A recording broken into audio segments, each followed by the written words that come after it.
বৈশাখের বিকেল বেলায় তোমায় নিয়ে বকুলতলায় প্রেমের একখান গান শোনাবো। প্রিয় দর্শক, বৈশাখ মাসটি যেমন বাংলা মাসকে নতুন ভাবে নিয়ে আসে, ঠিক তেমন করে নিয়ে আসে বাঙালির মনকে রাঙাতে।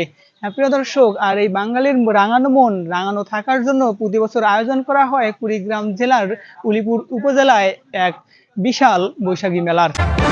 রঙরসে ভরপুর প্রাণের শহর রংপুর, আর রংপুর শহরের কুড়িগ্রাম জেলার উলিপুর উপজেলায় চলতেছে 15 দিন ব্যাপী এক বিশাল বৈশাখী মেলা। হ্যাঁ প্রিয় দর্শক, আজকে থাকতেছে এই উলিপুর উপজেলার বৈশাখী মেলা নিয়ে একটি ভিডিও।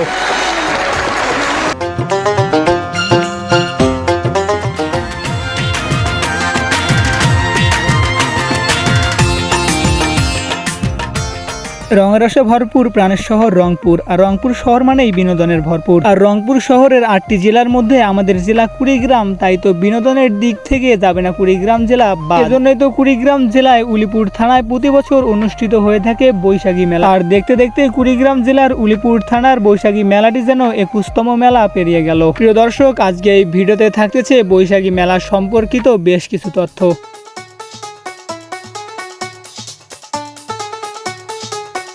বৈশাখের দিনটি হলো বাংলা মাসের প্রথম দিন, যা হাজারো বাঙালির স্বপ্নের একটি দিন। আর এই দিনটিকে ঘিরেই লেগে থাকে বাঙালি জাতির হাজারো উৎসব। কেউ কেউ পুরো বৈশাখ মাস জুড়েই উদযাপন করে থাকে নানান ধরনের সাংস্কৃতিক অনুষ্ঠান, আবার কারোর কারোর বাড়িতে লেগে থাকে নবান্নের উৎসব। এই সব কিছুই মিলে বৈশাখ মাসটি যেন স্মৃতি রেখে যায় প্রতি বছর বাঙালি জাতির মনে। তারপর হাজারো বাঙালি দীর্ঘ 11 মাস অপেক্ষা করে থাকে এই দিনটি ফিরে পাওয়ার জন্য।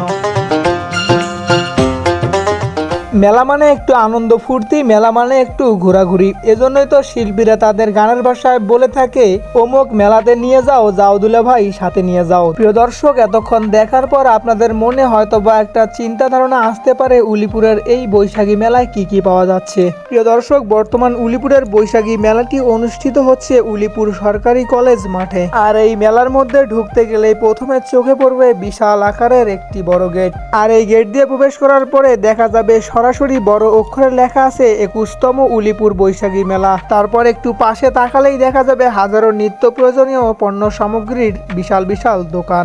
আর এর ফাঁকে একটা কথা বলতেই হয়, এই দোকানপাট যেগুলো আছে এগুলোর মধ্যে কিন্তু আমাদের ছেলে মানুষের জিনিস খুবই কম। সোজা বাংলা কথায় বলতে গেলে বলা যায় আমাদের ছেলে মানুষের জন্য কিন্তু এই মেলাটি না। তবে হ্যাঁ, যারা যারা মনের মানুষকে নিয়ে এই মেলাটি আসতে চান তাদের জন্য এটি উত্তম একটি জায়গা। তবে হ্যাঁ, আরেকটা কথা না বললেই নয়, যারা যারা মনের মানুষকে সাথে নিয়ে আসবেন তারা কিন্তু নিজের পকেটের দিকে একটু ভালোভাবে খেয়াল রাখবেন, না হলে দেখবেন বাসায় ফেরার পথে বিপদের মুখোমুখি আপনি। প্রিয় দর্শক, আমি এই কথাটি কেন বললাম, এই কথাটির অর্থ শুধু তারাই বুঝতে পারবে যাদের যাদের মনের মানুষ আছে। প্রিয় দর্শক, আজকের ভিডিওটা শুধু বিনোদনের জন্য বানানো হয়েছে। এই ভিডিওতে বলা কোনো কথা কেউ সিরিয়াসলি নেবেন না। সকলেই ভালো থাকবেন, সুস্থ থাকবেন, নিজের পরিবারের প্রতি খেয়াল রাখবেন। খোদা হাফেজ।